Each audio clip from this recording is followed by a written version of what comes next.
Well, there was a quick loading spinny, and now there's no countdown. I apologize for that. It's my first time doing this, but Carlo is here to lead us in. Yeah, Yes. we're live now. This I've got Ben Toth in Pest, Hungary. We've got Ian uh, Kummer. Kummer in Moscow, and Russia, and we have Regis Tremblay in Crimea. It's a Eastern European quorum today. So where do we want to begin, Ben? Well, let's just get the public service announcements out of the way that Billy Bob is not with us. Oh, right. He's on assignment. That's why I was dabbling around of how to do this stream. I've never produced before. Apologies, but welcome to everybody watching us. Hopefully, I'll see your comments and put them on screen in time, the best I could say. And initially, our title was, I think, Two Chicks of the Same Arse, because the biggest story going around was Galloway. But in the last about hour, we had to rename it to Ding Dong, The Witch is Gone, which I think I'll leave to Carlo. Right. Victoria Nuland has announced her retirement. She's going to resign from the Biden administration. I don't see anyone crying over that. She was a vicious imperialist murderer by any stretch of the imagination.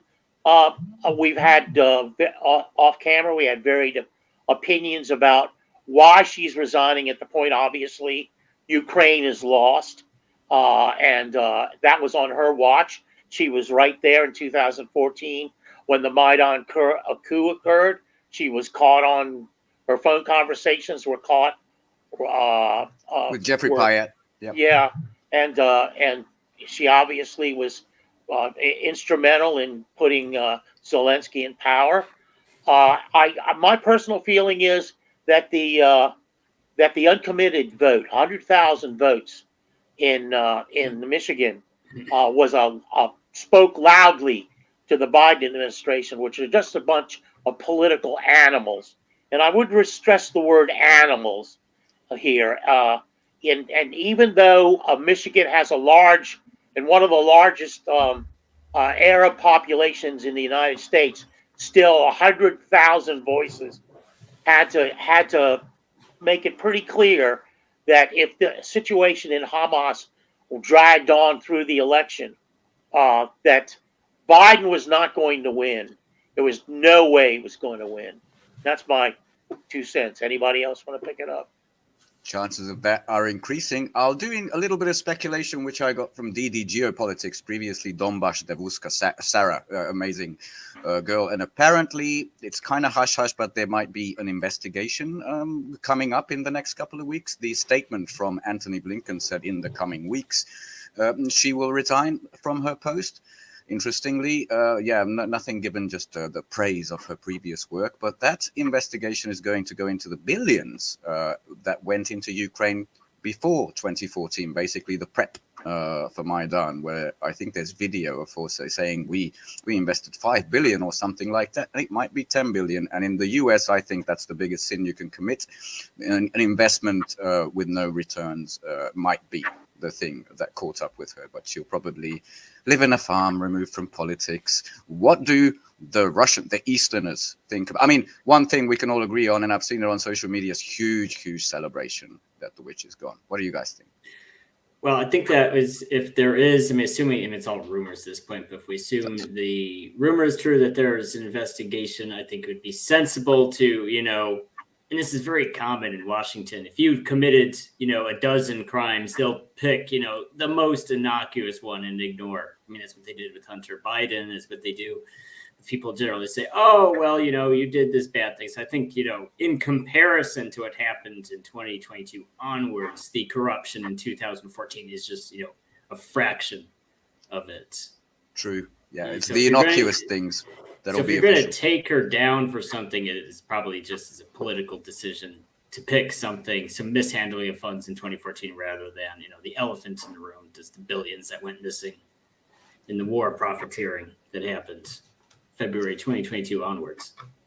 Probably. And Regis, I'll hand it over to you, but let's not forget that she was on one of her unannounced visits during the whole reshuffle when Sierski got into the front, replacing Zaluzhny. What are your thoughts?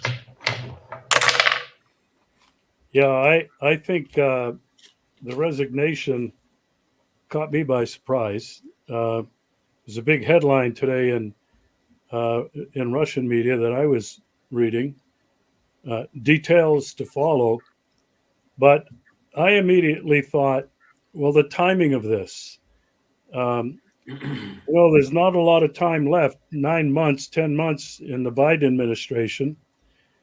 As Carlo pointed out, that primary election, the Democratic primary in Michigan, was I think a knockout blow to Joe Biden. Michigan, such an important state with a large Muslim population as well. And now you see Newland resigning. I don't think she was fired. I think that would be such a black eye for Blinken, for Biden to fire this woman, unless they're looking for people to throw under the bus. That was the only thing that I could think of. It's been rumored that they're going to throw Zelensky under the bus. And when I start thinking about the stuff that I've read in just the last couple of days, Vitaly Klitschko, the former heavyweight boxing champion of the world, came out again in public, and he said that Zelensky firing Zaluzhny was a huge mistake because he was so popular, the most popular one. Yeah. By the way, that was in Europe. It's La Repubblica, a big Italian circulated magazine. So it was amplified, not a little Ukrainian headline. Go. Well, and also to remind everybody, last year it was Klitschko that accused Zelensky of being authoritarian for a whole list of reasons. And so when I look at that, and then I look across the sea to Washington, D.C., the Congress looks like they're not going to send money. The Europeans are saying, we're not going to give you any gifts anymore. You're going to have to pay for it. Yep. To me, I think Ukraine, this is going to lead to their exit ramp. I think they'll focus on trying to save the Biden administration, trying to save face. And of course, the military is already focused on China. So I think that Ukraine is a lost cause. It's a matter of time before it really becomes known to everybody. And I think from the Russian perspective, they've been very wise to wait this out because they knew what was coming. And Russia will be able to declare a total victory. There won't be any peace talks. It's just going to be exit and surrender. It's my thoughts. It's interesting. Well, of course, Victoria Nuland in that famous phone call, she called Klitschko Klitsch. We don't want Klitsch. No. Yahtzee's our guy. Yeah, we got to have somebody else. But what's interesting also is that this situation in Gaza has rebounded and reverbed on the situation in Ukraine, and because that's what woke up, as Regis points out, the Islamic community in Michigan, which is an important swing state for Biden. And so we have a situation where the way the administration has led the slaughter. Let's be frank about this. Led the slaughter in Gaza, has rebounded, and Nuland is out because of that. Ukraine's demise is precipitous because of that. Because people in Congress are aware that supporting Gaza for them now is untenable to a certain degree with the electorate, and not with their usual rivals, but with people that used to support them. Now they're not going to support them if they come out strongly for arming Israel and maintaining this slaughter, this just absolute brutality in Gaza. Anyway. I'm with you, and I think we can head on to Gaza in a short time, but I want to stick with this topic for just a second. By the way, sure. Demonic trash is a really good description for people say different things. Trash, yes. Yeah. The replacement, I've forgot the name, somebody called Bass, I think this was in the state.gov release, was an apparent China hawk, which lends credence to Regis's theory. And also he was in charge of the evacuation from Kabul from Afghanistan. So he's a retreat bot.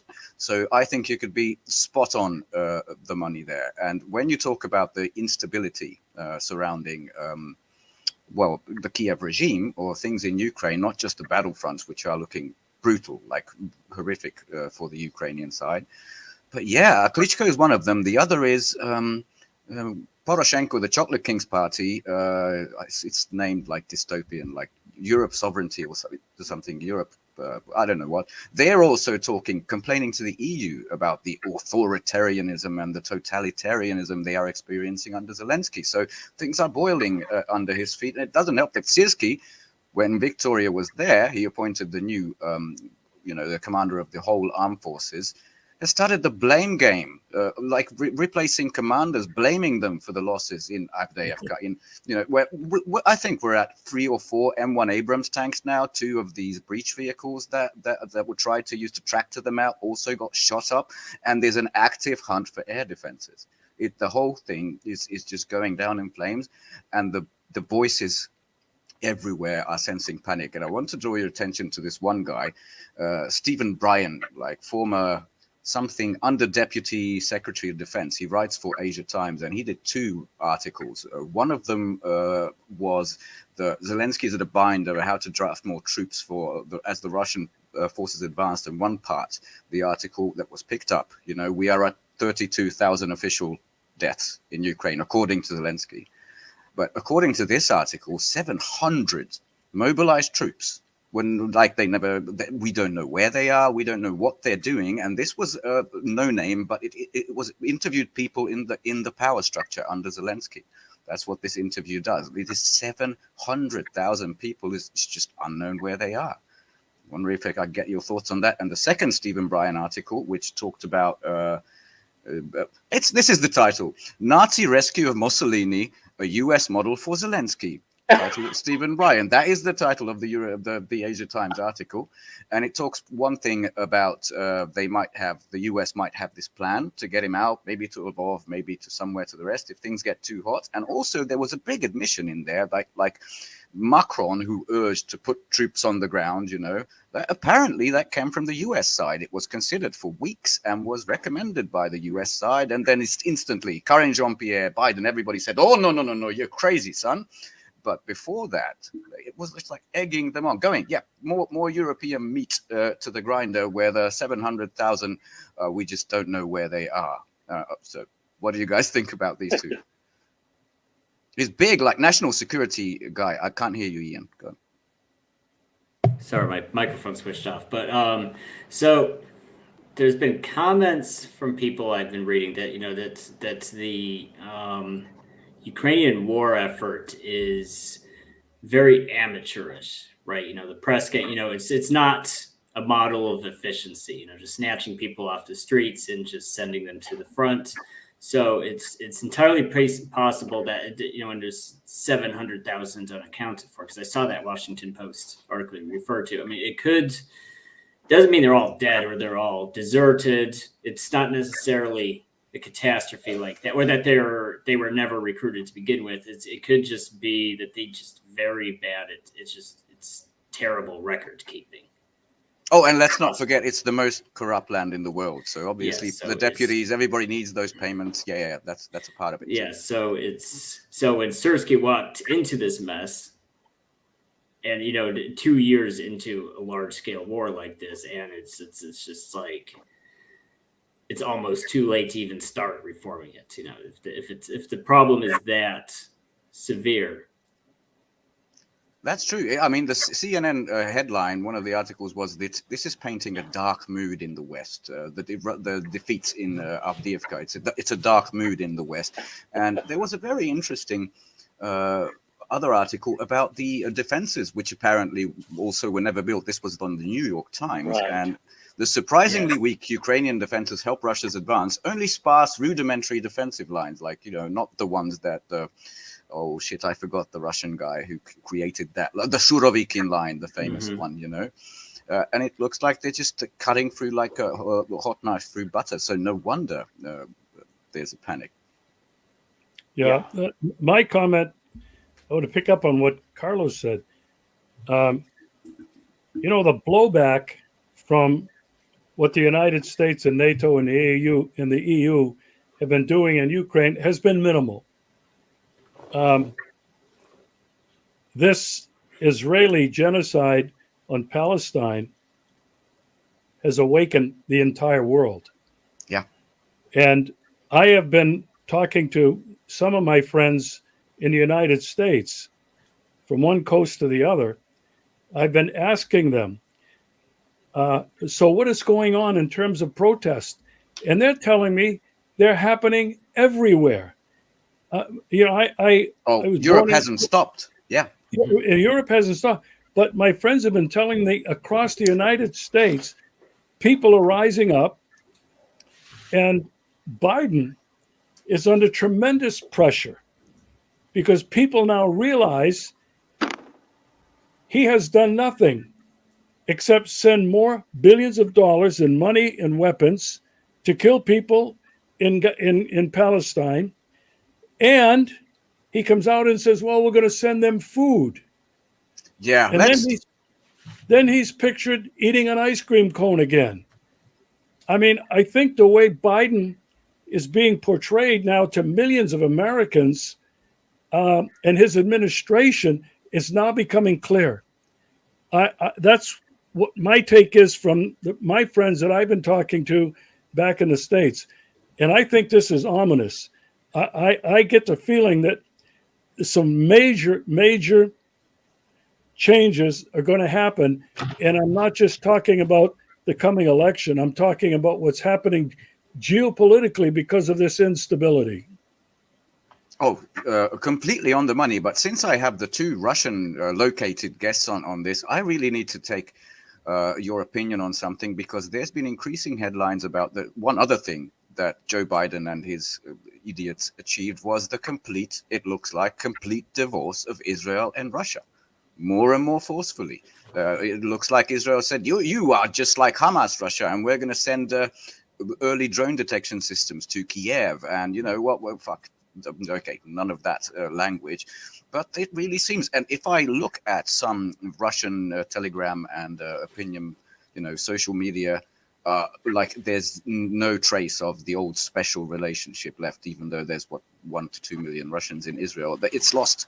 It's like, no, these are criminals. This is a genocide, and there's no force, nothing on this earth that can allow this to happen. What's your impression among the Russians you guys speak to? I'd say the large majority supports Palestine, or even if they don't directly support Palestine or feel neutral on it, it is a genocide. It does invoke images of Leningrad, of just calculated, literally calculating the calorie intake of each. They've seen this exactly. Their granddads. It lives in the memory. Yeah. So and Israel, I think, went out of their way to burn bridges with Russia, because Israel could have, taken care of their business, and we could dispute the way they did it. But, they went out of their way to condemn Russia and to compare it to Hamas and to send increased aid to Ukraine. They didn't have to do that. So that was a choice. That's not interesting. In Europe, in the headlines, everything is Russian disinformation, and in Israel, everything is Hamas, which now includes Russia. Yeah, sorry to interrupt. Yeah, I would agree with Ian. And the only thing I would add to that is Russia has millions and millions of Jews in this population. and they have had for centuries probably. Very important point. And I think that that is the reason why Russia has had this friendly relationship with Israel, tolerating a lot of what's going on there. But as Ian mentioned, Israel coming out and condemning Russia publicly, Israel sending weapons and stuff to Ukraine, Russia looking at this and saying we can no longer support this. Putin basically has said that we cannot support the genocide of a people anywhere. It's our moral responsibility, is what he said, to defend them. Now, the question for me is, when does talk meet the road? Yeah. It's one thing to say something, but it's another thing to follow up and do something. And I don't see that happening anywhere in the world, except perhaps the Houthis in Yemen and public support from around the world. And the one thing they can do is to boycott all companies that support and operate in Israel and boycott everything that Israel exports. That is happening. But I don't see the Arab and Muslim world coming together to defend their brothers and sisters in Palestine when this genocide is happening. Those are my thoughts. I'm with you. Yeah, Well- it's really shameful. Go ahead, Carlo. I've got four things in my head. I just wanted to say that Hezbollah too, they did fire 80 rockets into the Golan Heights recently. At least I saw reports of that. 60 of which struck targets and were kind of a shock to the settlers and the Israeli settlers in the Golan Heights. Secondly, Russia's ties to Israel also have a lot to do with Russia's very generous emigration program of Jews to Israel to form part of the Ashkenazi.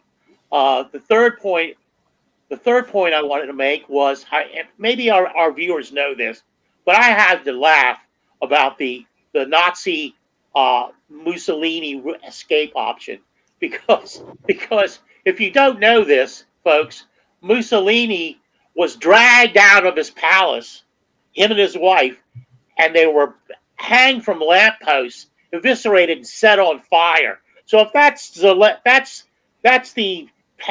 Nazi escape plan that the U.S. wants to follow for Zelensky, I have no problem with that, actually. The fourth thing I wanted to mention, by the way, is the real parallel. Well, we're going to get demonetized. We don't take any. We don't make money, guys. We don't. None whatsoever. We don't even ask for subscribers. The fourth thing I wanted to point out, and probably the most important and the most sophisticated, is the parallel between Ukraine and Gaza. Now, and I would see Ukraine, Eastern Ukraine, as the Israelis when they attacked the Donbass in beginning of 2014, shelling the people in Donbass, Texas. I can't remember the guy's last name. Bentley, Russ Bentley, yes. He was in his home broadcasting, and you could hear the shells going off all around his house. So it was the Ukrainian government attacking their own citizens in the Donbass. And that's the parallel. It's Israel and Ukraine are the same. They're attacking their own citizens in an attempt to, well, let's use the word genocide them, because 14,000 people did die in the Donbass. They weren't all civilians, but a great number of them were civilians. And the difference is Russia stepped in to the Donbass because they have security issues. They had serious security issues with Ukraine. Well, they wanted nukes. Zelensky openly said it at the Munich Security Conference early 2022. I want nukes. I want to be part of NATO. And nobody said you can't do that. That was the point. Yeah. But Russia's not stepping in Gaza because they don't see an imminent national security interest. But they did step in Ukraine. You don't see the United States stepping into Gaza, do you? No. No, just sending more bombs, but a couple of parcels of aid as well. Yeah. Yeah, fuck them. So ridiculous. Like someone said, it's like 5 truckloads. That's all they dropped. And people who are starving. This is another point I wanted to make. Billy Bob, local, I guess, hard Stalinist, but sort of like me, is not here. Stalin's grave today at the Kremlin has already a couple of thousands of red carnations on it. And back when they liberated Auschwitz, right? That was the Red Army guys. It wasn't the West. They didn't know what was going on. And when they saw these human skeletons, like really, thin people there. I mean, this is from Mr. Dushman, but I forgot his name. The guy who led the siege with his tank. He said, we dropped all our food and we went to hunt Nazis because we were so unprepared for what we saw. The difference is 2 things. One, numbers, 10,000 kids dead, right? 30,000, 10,000 kids, I think 15,000 I don't know where the actual tally is in Gaza, and nothing like that on the Ukrainian side, even though for 9 years they were, as Carlo mentioned, shelled relentlessly, right? And there was the Alley of Angels, the little kids on the playgrounds put out little toys, but according to the collective Zapad, this never happened. It all began unprovoked invasion, February 24, 2020. Yeah. Yeah, I've been to. I was just going to say, you can see these same skeletons now. Unfortunately, if you look at social media, that the Russians were shocked to see, and now the whole thing is on every smartphone in the world. Big difference. Go ahead, Regis.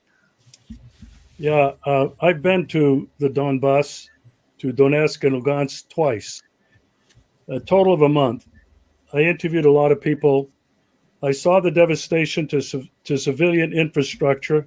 Schools, hospitals, public buildings, transportation, and I saw mass graves. And the number that people were using for a long time was 20 to 26 million have been killed or wounded. Now, the number they're throwing around now is 14,000, not million, 14,000. You mentioned Bentley, Russell Bentley, the Donbass cowboy, Texas. I interviewed him. I made a movie about his life, the Donbass cowboy. I've been to his house. I've been to the neighborhood right on the front line that's been shelled, and at that time on a daily basis. These are people, simple pensioners, people who worked in the mines, getting killed, their houses blown apart. And I documented all of this in video. And the thing that really irritates me, and this is a difference between Donbass and Gaza, the rest of the world did not see this devastation. The rest of the world did not rise up against this. There was complete silence. So that's a difference. But the other parallel, in my mind, between Ukraine and Israel is the open and direct funding of billions of dollars to both Israel and the Kiev regime. Year after year. The handprint of the United States is clearly on display now for everybody to see. And we started out talking about Victoria Nuland. Ben mentioned that, very famous on television. We have dedicated $5 billion to this effort to create democracy and freedom in Ukraine. Ben says it might be 10 billion.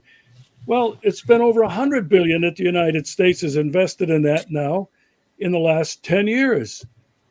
And so I'm just pleased that I think the rest of the world is waking up. People like us and others are connecting both of these genocides, and that's what they are. So those are my thoughts. I appreciate the opportunity to share with you guys as always. You're eloquent as always, like George Galloway. Go ahead, Ian. You had some thoughts. Well, it's true. I mean, I think it's true. The less publicity, what happened in Donbass got much less publicity than Gaza, but at the end of the day, it's not publicity that saved them from genocide. It's the fact that, like you all said, Russia actually intervened on their behalf. So far, no one has done that for Gaza. Yeah. Do you guys, the Russian committee here, do you know the song Donbass za nami? Donbass behind me is Nami Bog and God is with us. It's a patriotic song. It was made in 2022. And one of the parts of it, like, everybody turned their face away. The icons were crying. The children were dying. Everybody turned away, but not my land, but not my undefeated land. Do you know how proud people must have been who actually followed this horrific shit for 9 years, including, the Communist Party, the KPRF, and all those people to finally do something and defy the West? And that's all it took to bring slowly this house of cards just tumbling down. Do you guys know this song? I do not, unfortunately. But I do think there was jubilation when Russia actually when the State Duma recognized their independence, which was a first, and that was the first big step that Russia was going to do something. When I don't remember the exact day that happened. It happened a couple days before the special military operation started. Because up to that point, Luhansk and Donetsk were even by Russia were recognized as just oblasts in Ukraine. Unrecognized, like Transnistria today. Yeah. Mm-hmm. So that was a huge shift. We also have to remember too, it wasn't even whether or not it was provoked. It was the fact that Ukraine moved 120,000 troops right up to the border, increased shelling exponentially. The OSCE documented it at the time. Yes. Yeah, my thoughts, when people try to say that Russia was not provoked, that Russia illegally invaded the Ukraine, I have written articles, lengthy articles, and I've made videos that, in my opinion, this war in Ukraine did not begin in 2014. This war is not a proxy war. I refuse to use the word proxy. It's a direct war between the United States using its vassals in all of NATO on the playground, the soccer pitch of Ukraine. When you look at all the billions of dollars that have been dumped in there, American forces have been in there. It's documented. Canadian forces have been in there. French troops and they are in there now. But my argument is it didn't begin then. It began in 1945. Yeah. This war to defeat and dismantle, at the time, the Soviet Union. It's very well documented. I've documented, and I have documents that I'm willing to share with anybody if they ask. And from 1945 through the fall of the Soviet Union, the United States alone has continued the threats and the acts of aggression against Russia, the Russian Federation. The United States and NATO have been conducting massive annual war games. Steadfast Defender is the name of this one. 90,000 troops, thousands of tanks, airplanes, ships, all along Russia's border, including in the Arctic. And so when people look at this today and they say, well, this is just Ukrainian conflict. No, it's the American attempt, and it's publicly stated American foreign policy document to destabilize, to take down Putin, and to balkanize Russia. This is in print in the United States. People don't realize this. So to say Russia was not provoked, I say to people, if you were alive in 1962 in October, do you remember the American reaction when the Soviets put missiles in Cuba? Jesus, we were terrified. Everybody was terrified. We thought it was going to be the end of the world. And the danger now okay, that we are in is of a nuclear Armageddon, Yes. if not by design, some strange love pushing the button by accident. And in 1962, during the Cuban Missile Crisis, America went ballistic. Thank God Kennedy and Khrushchev could talk. But I would say this today: if Russia, forget the Soviet Union, communism, and that ideology to take over the world, that's not Russia. But if Russia put bases in Canada, in Mexico, in the Caribbean, the United States would go ballistic. End of argument. That's what I Yeah. believed in the 1990s, that communism is gone, the Soviet Union was gone. Very sad for my part of the world, Eastern Europe. But now they're going to be part. I think the Russians believed it too. They're going to be part of this European family. We're going to get along, and they were taken for a ride. I also want to say hi to Paulie. And since we're talking about this, I wonder if anybody's seen that. Well, actually, I think Carlo had something to say before this. Yeah, I have a couple of things to say.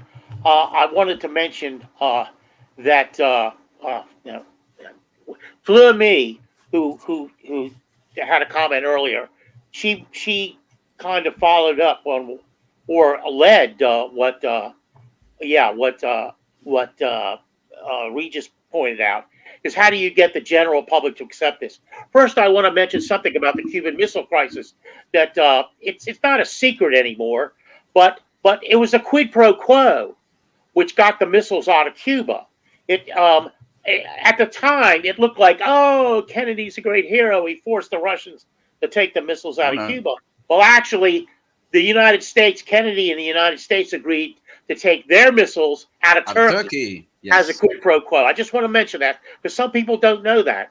And even though it's like, I see it repeated on the History Channel all the time with that footage they had. They have documentary footage and all that stuff. But anyway, I also wanted to say the point that Fleur Me made and Regis also made was, how do you get the public to Fleur Me was talking about the social comments and how far people had to go. That they still think Ukraine, Russia invaded Ukraine willy-nilly. There was no coup in 2014. There was no shelling of the Donbass. There was no threat to national security. And now we have the 12 CIA bases along the border, which could be another reason. That was a big leak. That Russia thought maybe this is time to go in. People, they're idiots. I mean, I'm sorry to do this, but I read a lot of. Sometimes I rush through the articles to get to the comments, and I know it's going to be painful. But speaking for the American people at large, they're idiots. They're ninnies. They don't know what the fuck that's going on. Both MAGA and Russiagate assholes. They just don't get it. They're slaves to the corporate media. They're not interested in anything. I wish I could get around more. You could take a microphone and a recorder and ask people the simplest question, like, who's the president of Ukraine now? And they won't know. Or, they'll get the name wrong, or they'll know that they might know Zelensky. Maybe 30%, 40% will know. So they're not engaged at all. So programs like us are programs that are far more popular, like whenever Scott Ritter's on or Doug McGregor's on, anybody like that. It's like even though the numbers are big, the vast majority of people are not engaged. And if you don't get them engaged, nothing's going to happen.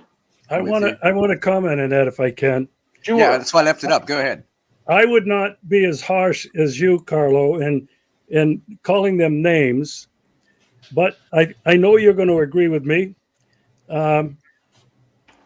What has happened, and I describe it now, is that all of us Americans have been hardwired here in the brain You can call it propaganda, but it goes back to our education, going back not just decades, but a couple hundred years.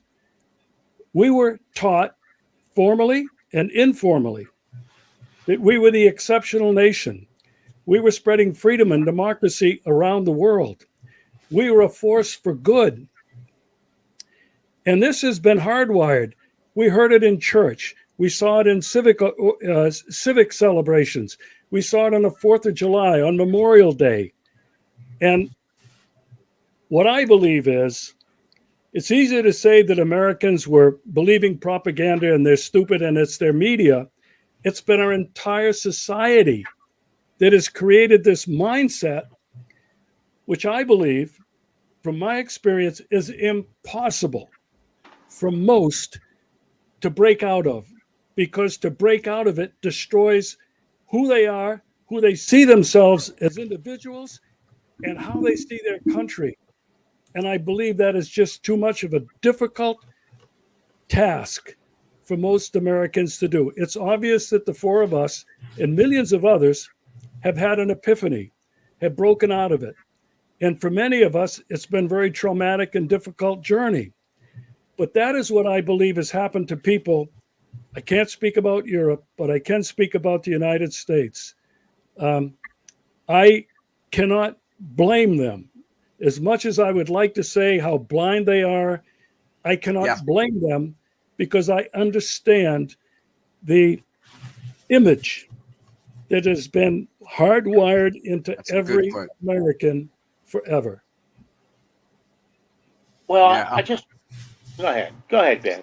I was just going to say, if anybody remembers, because the previous comment was about ducking and cover because the nukes are coming, the Cold War era, which I think at least you two guys went through. I wonder if you remember that Sting song, I Hope the Russians Love Their Children, to an absolute terror song. I learned that in the 90s when, the wall fell and we connected with the other side, but we were absolutely terrified. And the false, Andrei Martyanov makes this point a lot, that not just military history, but proper history is not taught in the US. You were told not only that the US won the standoff in the missile crisis in Cuba, but it also won the Cold War because they basically, we outspent those Soviets and dragged them into the trap in Afghanistan. I think that's Brzezinski. And I wanted to ask you, this was a previous kind of thought, anybody seen the new Dune movie?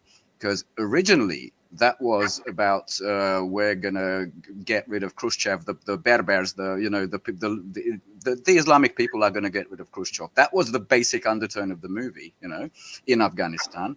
And now it's about sort of decolonization, de-imperialization, and all that stuff, which I have seen in the latest EU Parliament's sanctions in the name of Navalny.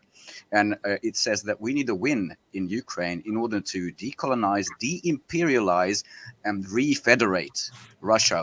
Some have these stupid dreams, but others. Borrell made this quote a week ago, and today to the ambassadors in Hungary, Orban made it again, that guys, the era of Western dominance is over. Multipolarity is here to stay, and we should pay attention and analyze the situation day by day, because we're not ever going back. And that, to sort of round it up, is what happened in combination with, Hamas in Gaza and the Russian Federation's armed forces. And just a couple of points. They still have these PR wins, the Zelensky side. They sank another patrol boat the other day in your region, right? Somewhere in Crimea, Regis. Do you know about this? Yes, I saw that in the news. Yes. Yeah, I saw the video. So I haven't seen it on TASS or the Ministry of Defense yet. But okay, they did that. Like maybe 12 of these seaborne drones got hit. What's that going to change? There's nothing else. But it's just, give me a little bit more money. Give me a few people. Give me anything that you can from the West, and all of it's dried up. I mean, the German leak, we all heard about this. The Russians that intercepted the three German generals talking. What was not really put in the mainstream, but I found it odd that it was the lack of munitions. Storm Shadow and Scalp, the British and French cruise missiles, were basically out. So we really need these Tauruses, because maybe 10 could take out the Crimea Bridge, which again, why? It's like somebody's got an Ahab syndrome, with I have to get Moby Dick. I don't know what's the goal other than PR in getting that goddamn bridge. And then we have maybe 50, we can send in a tranche, and we have another 50 and we're out. That's what's happened to Europe, guys. The French media is talking about there's a gunpowder shortage, unfortunately, because we need a special kind of cotton that China used to supply. But then, for some reason, a couple of months ago, they stopped supplying it. Well, that reason was the US did this whole forced labor in Xinjiang.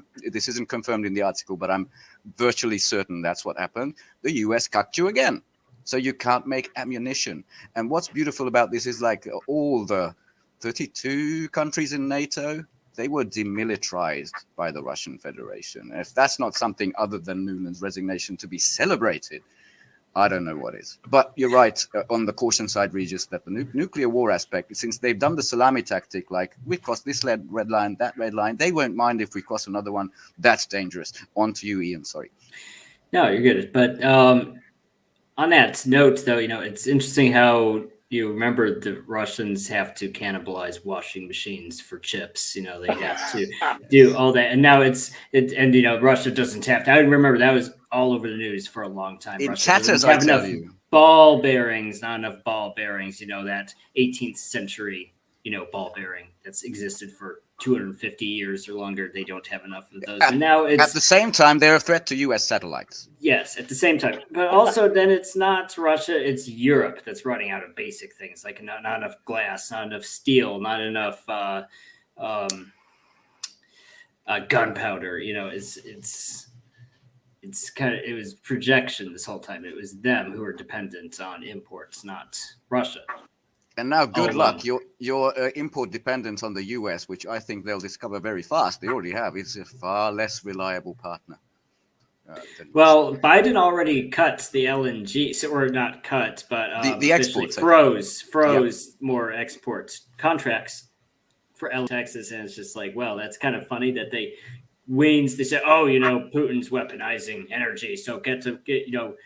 I remember like Ben Hodges said this, just one more year of pain and then you're free from Russian energy dependence. And then right after that, Biden's like, oh, just kidding. We're cutting LNG exports. Yeah, Ben's not an American, thank God. Yeah, I didn't. I wanted it for a second. Sorry about that. It really is good to have Ben and other non-Americans on the show, because they provide a different perspective. And people will automatically think, well, Americans are always going to have this perspective. But Ben provides this alternative view. Ben, you've been so meticulous in your research, right, on a daily basis, and you've been so articulate. And I hope that all of the viewers here appreciate that. I know that Ben has been a guest on my show several times. He's very popular, provides that different view that Americans just don't get. End of show. Goodbye. See you on Friday. No, I'm joking, but thank you very much. I feel that. Yeah, I like to add. Ben provides us every week with what we call the cheat sheet, and it's ran 14 pages, 15 pages recently. And I think this one was 11 pages. So we get a detailed report on what's happening all around the world, organized in a way that we can get prompted to go and do further research on the subject. So he's invaluable to the program. I want to say that on air, and talk about articulate. Billy Bob said, "Have a good show, but not too good." You're going to make him jealous now. But the last thing he said, there's a great deal to unpack there, and I have no further comment on that. So, where do we go now? We want to go to. I think we can end where we sort of began, if you guys agree. Like our original title was Two Cheeks of the Same Arse, and I absolutely want to celebrate Mr. George Galloway, MP for Rochdale, the by-election, which he took by storm. So bad, as in for the establishment in Britain, so bad that little Rishi Sunak had to rush out and do an emergency statement like, we're in real trouble, there's extremism, far left, far right, and it's all tied to Mr. George Galloway, who's seen like thousands of people join his Workers' Party organization ever since then. And he is such a delight. He is teaching for correspondence, these unbearable Sky and BBC people an absolute lesson of adverse journalism or adverse subject to journalism. It's wonderful to see. And I do believe that's part of the process. I think Paulie or someone else said that this waking up, like ripping your eyes open, is going to speed up now. I think that Newland was a huge sea change. I think the elections in the United States were a huge sea change. And part and parcel of that same process, I think, is Mr. George Galloway, the Lion. What do you guys think about his appearances and what he had to say so far? Well, I was glad that he didn't blame it all on Putin. Yeah, Europe is used to that. Yeah, I love the way he called out labor too. Yeah. It's time, man. It's time to go back to a real labor party. It's time to sing the Yarrow song. It's time to get back and support the miners, and that's in a real way. And Rochdale pointed that out to everybody, including labor. You better step up now and not be a bunch of toadies to great. I wondered. I watched that. I watched one of those interviews he did with that guy from Sky News or whatever, and he just destroyed this guy. But the thing that I thought was, are they going to do the same thing to him that they do to anybody else that steps out of line? The opposition is still powerful. Yeah. And, this was the first thought that came to my mind. When you hear a firebrand like Galloway, who's so articulate. He speaks as former diplomats used to speak. Yeah. Incredible intellect. And people are relating to him. I don't think there's any doubt about that. I mean, he won this election in his area overwhelmingly, but I really worry about the forces, the powerful forces behind all of it, that are behind the curtain. We haven't talked about tonight, but it's those forces that really are controlling what's happening globally. I worry the same thing about Robert F. Kennedy in the United States.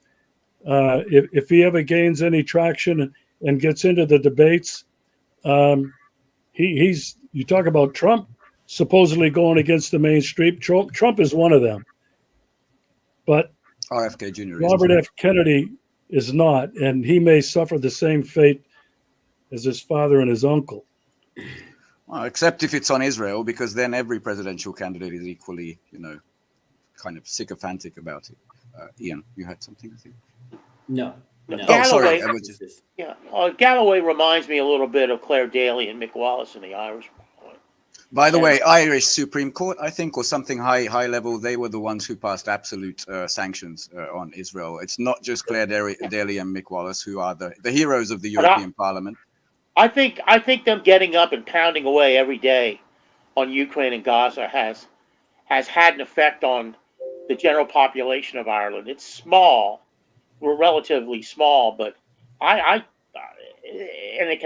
can happen in a smaller country like that, much smaller than the U.S. But I really think they've had an impact.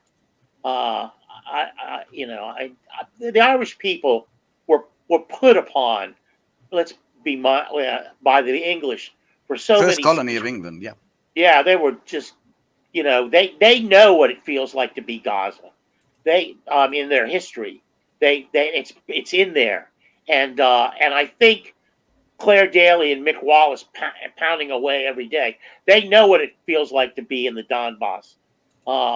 So playing on that, or not playing on it, but just naturally bringing that about has made the change. Now, here in the United States, I hate Trump. I think he's a piece of shit. But obviously, there are powerful forces going against him. Yeah. It's not all Trump bad, sort of thing. There are people that want him out of the way, and and it serves he serves as an example of what can be done. Now, what's ironic about it is it's likely he's going to be elected because of the stupidity and voracious warmongering of the liberal party, the Democrats, because they're following this kind of blind ideology that we've been talking about. That supposedly has been ingrained into the American ninny, if you will, because and what's interesting to me about it is that the difference between delusion and fact. These people are both. You talk about the MAGA people or what are the conspiratorial, the conspiratorial groups. Everybody, pretty much everybody in the U.S. has a delusional view of what's going on, purely delusional. When, as Chomsky points out, when all the facts are right there for them to read, if they want to read them, experience them. So I do blame the people. It's like everything is there. You have the National Security Archives. You have open archives everywhere. It's all available to you. And you have the alternative press, alternative newspapers when I was coming up, and all this stuff, and they don't avail themselves of any of it. They're to blame. The American people are to blame themselves for what has made them is in the process of making them a second-class country, third-class country, because they're third-class people. They're third-class people. They're not aware. You don't get. I don't have any faith in the American people. I'm right here with them. Ninny alert! I love your explosion. One more thing, Mr. Doherty, Doug, he said any revolutionary would not abandon the people, and I told him back, hey, they've abandoned me. I'm out here all alone. I don't have any family that'll talk to me. I don't have any friends that'll talk to me. I don't have any literary associates, which used to be my community. They won't talk to me over Ukraine because they're ninnies about Ukraine. I tell this story over and over again about my being on a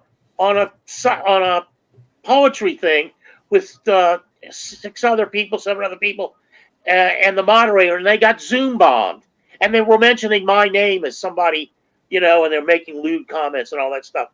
So it got into a thing about why were they doing that. I said it's because of my position on Ukraine, and then I said 27 million Russians died fighting the Nazis in World War II. The moderator looks right into the camera and goes, oh, Carlo, how could you say such a thing? That's stupid. That's ninnyhood. That's dumb. Yeah, I mean, I'm with you, even though I'm loud because I want to wake them up. They're stupid. They're idiots. I'm sorry. I've given up. I've given up. We keep trying. I haven't given up trying, but I've given up really trying to be in their face and to try to show them the truth and the facts. But they just turn away in spite of the fact, Carlos, as you said, it's all there in their own country, public, not classified anymore. It's there. But as I mentioned before, they will turn away immediately rather than deal with it. The one thing I wanted to say, which I think is relevant, you brought it up, Carlos, Trump. I don't vote. I haven't voted in an American election in a long time. It's not an election, it's a selection. But I did admire Trump when he went to Helsinki and he met with Putin. And they met for several hours. They both came out and they gave a press conference. Everything was hopeful, hunky-dory. We're going to work together. Boom, boom, boom, boom, boom.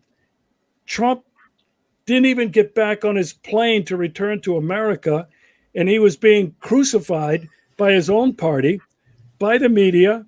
He's Putin's poodle. John McCain, Lindsey Graham, the whole bunch of them crucified him. And within a couple of days, somebody got to Trump, there's no doubt. 180-degree turn against everything he had said publicly with Putin. I have the video. Many of you have that video.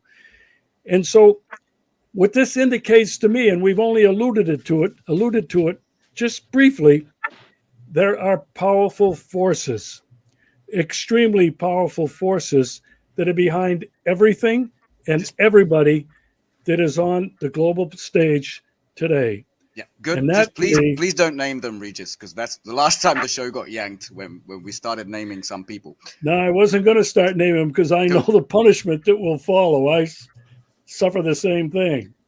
Yeah. What I find remarkable about the Americans is every past foreign policy, what they call blunder, the Viagra thing, the weapons of mass destruction, all of that. They know, that was a lie. We were in a lie. But the current one, they just never can. And part of it is, I love that Aaron Mate calls them blue MAGA, blue no matter who, because they're just as cultish as some of the Republicans were. But you're right. And to add to your point, it was the same with the Middle East. Trump wanted to pull out the forces. And in a week, they got him to send cruise missiles. And that was him being presidential to show, look at this strong leadership. Yeah, I don't advocate for Trump because I'm a voter in America. I'm European. I like that he's a chaos bomb who might draw back the tentacles of the U.S. empire, at least from my part of the world. That's pretty much it on my end. Ian, I know you had something to say. But, as far as, the average American voter, the average American citizen who has a job, who has kids, who has family, you're not, the average person isn't going to do a deep dive into these topics because you just don't have the time or the energy to look into, world geopolitics. And if you do a deep dive into it, doesn't, what's the typical person's starting points? You're going to look at the news sites, and they all say the same thing. So it's like, so if you're just doing surface level analysis of the information presented to you, it's going to be all fictitious. So, the average person doesn't even, and like what Regis said earlier about, how, from birth, we're given these stories, you're not going to have any kind of that starting point to begin to deconstruct the propaganda that's presented to you.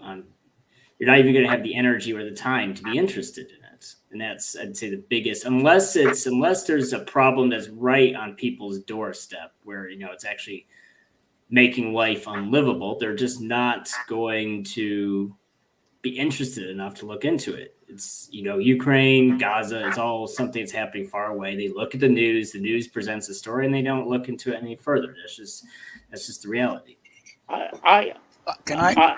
Go ahead, Carlo, and then I'm going to wrap it up with a bit of positivity. I kind of agree with what Ian's saying. If this program couldn't exist, I agree. Maybe 40 years ago, because the way 40, 50 years ago, the way I cut my teeth was there was a bookstore called Common Concerns, and they had a large array of alternative magazines. Now, you could go to Kramer Books, which was like the more conservative place, and then you had Foreign Affairs and all that. At Common Concerns, you had Covert Action Information Bulletin, you had The Nation at the time, you had Seeds, you had NACLA, and they were all far left magazines at the time. You could learn. Now we have the internet, and they're all available on the internet, and you can learn.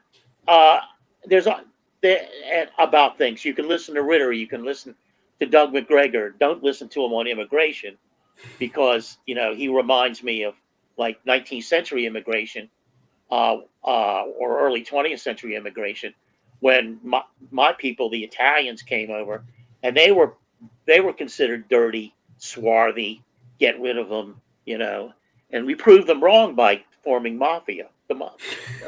And so, quick interjection to Carlo's major point. Yeah. Just catch Bloomberg, who did this headline: "Immigration rage drowns out the U.S. labor market's dire need for workers."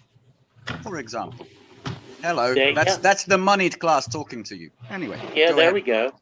And who's going to work in a chicken processing plant, or who's going to pick the vegetables? Certainly not Americans. That's a true thing.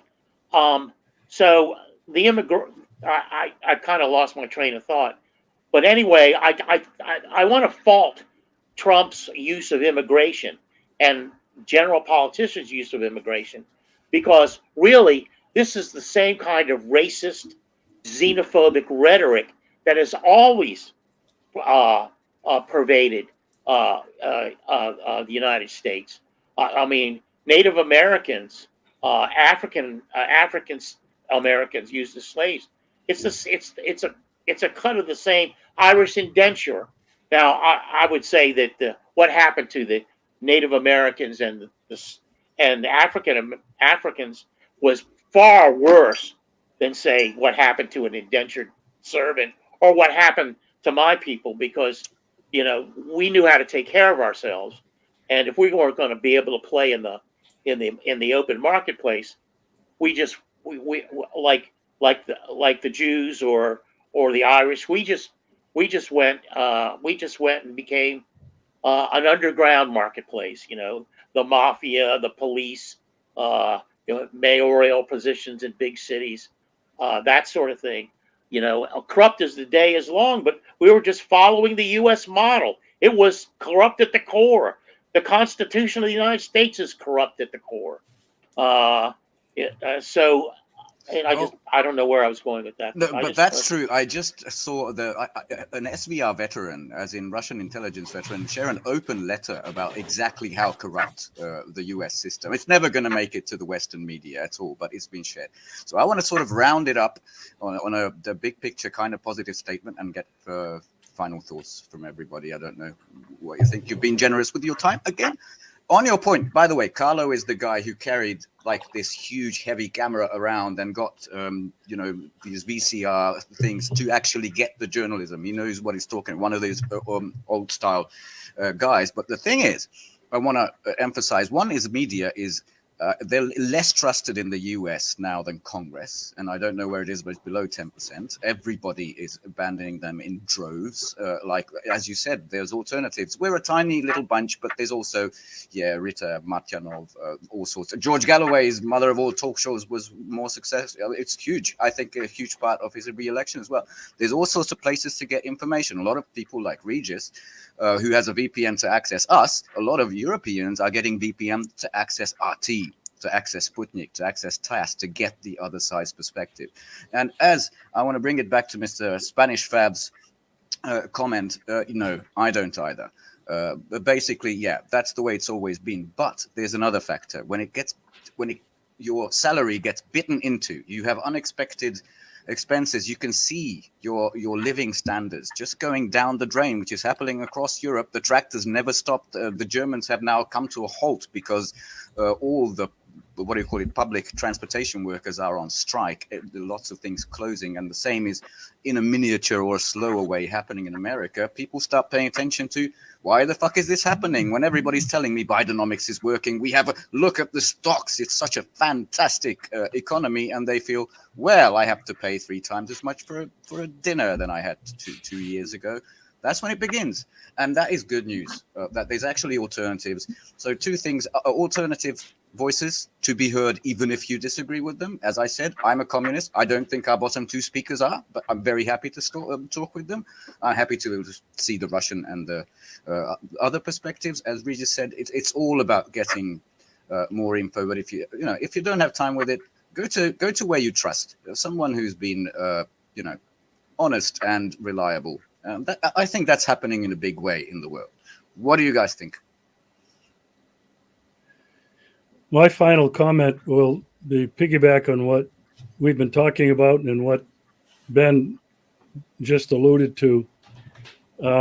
There's another reason why people in the United States, even if they have begun to discover the truth, there's the fear of speaking out, the fear of being socially isolated, the fear of losing their jobs. This social isolation is powerful. I personally know people who will tell me privately, I believe everything you're saying, but if I were to say this in public, I'd lose my job, I'd lose all my friends. Most of us probably have lost friends, family, relatives Thanks, Pete. because of the positions we've taken. Social isolation is so powerful. I just want to say, well, go ahead, Ian. I lost I my want to train. respond to that, and then Ian's next. Because Yeah, quickly, well, they were used to be called the Eskimos. Now they're called the Inuit. That was the biggest punishment they thought about. Is we no longer see you. You are outside of the village. You can no longer. If you're there, we don't see you. That was the isolation. And a lot of people, yes.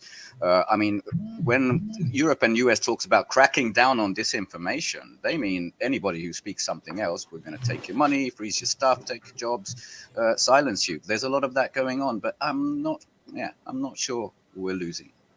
By the way, Ian, before you go, because I know you're in the Moscow region, I know you're a bit sort of old too, but did you perhaps go to the World Youth Festival? 20,000 people. I saw Polina Gagarina singing A Million Voices and everybody cheering along. It was just some of the most. Yes, I saw the news. I did not attend, though. I didn't quite see myself in the target demographic for that. Yes, but, sorry. But you're no, not as young yes. as we are here. Yes. I want to say my closing thoughts is that, I think what could really sink Biden in the upcoming election is Gaza, particularly. It's even more so than Ukraine, Gaza, because if you have a demoralized Democratic Party, which does have relies more on racial minority voters than Republicans, a lot of those and younger voters than Republicans on average. And if they're just demoralized, so it's not even so. I mean, most people, switching parties is rare, but what could happen is a lot is that they're just demoralized. They're angry, they're demoralized, they stay home, and that might just be what sinks him in that election, especially in those 5 or 6 swing states that he needs. Good point. Well, all right. I had a lead us out, Carlo. You let us in. Mm-hmm. I'm listening to Regis and Ian. I'm losing my train of thought. So if you have something to say, Ben, say it. Maybe it'll come back to me. I was just going to say thank you for all the commenters and the viewers who were here. And hopefully we should be back on Friday. And on March 15, Billy Bob should be back with us as well. But if that, Paulie, thank you for being here. One of the constants of our show. And one more chance, Carlo, whatever you want. I maybe I'll come back to it. But I want to, that's right. This is what I wanted to say. One of our viewers, I can't remember his name now, said people come home and they sit down and they watch CNN. Well, I know in the United States, I get a lot of flack because if I publish something, I might a book or something, I might sell a few dozen copies or a couple of dozen copies, and people are always pointing out to me that you can't be that good because nobody buys your books. Well, I'll tell you something. Watch Scott Ritter. Every show he's on, he outstrips CNN viewership by a huge margin. And both of them have worldwide distribution. So it's a level playing field, except that Scott is on YouTube, which is considered a minority. A more egalitarian, let's say, media. But he has far more viewers than any of the CNN programs. I mean, and watch George Galloway. He's tremendously entertaining. If you want to be entertained, he makes the CNN people look like you're watching, wallpaper or particle board or something. He's much more entertaining, and he has a huge audience. So if you're going to sit down on your couch, don't tune in CNN and have them lie to you for 45 minutes or an hour. Don't tune in Fox and have them lie to you from their perspective. all you're getting is their perspective. You're not getting any facts. You're not getting any history. You're not getting anything you can use in your head. They're just trying to manipulate you. Go to the alternative people. Many of them. I mean, go to the gray zone. Go to covert action. Just go. I mean, if you're too lazy to read, there's all kinds of alternatives. Go to Douglas McGregor. He's great on Ukraine. Don't listen to him on immigration, but he's great on Ukraine, and he has a huge following. Go to Larry Johnson. Go to McGovern, whatever. I can't remember his first name off here. He's ex-CIA guy. What's that? Douglas. Yeah. Ray McGovern, right? McGovern and Douglas. Yes, But anyway, that's my plea. That's my plea to the people of America and the world. Go to these alternative people, and if you're too lazy, you can have your beer and you can sit down at your TV dinner and you can watch Scott Ritter and learn so much more and so get serious truth about what's going on. And you don't have to watch CNN. It's a brave new world, folks. You don't have to run down to the local bookstore, DuPont Circle in Washington, D.C. like I did and get the fucking journals every week. Come on, man. Step up, people. I think and hope a lot of people are already doing that. But on that rare positive note for Carlo, thank you very much for being with us and see you on Friday. Take care. Bye. Bye.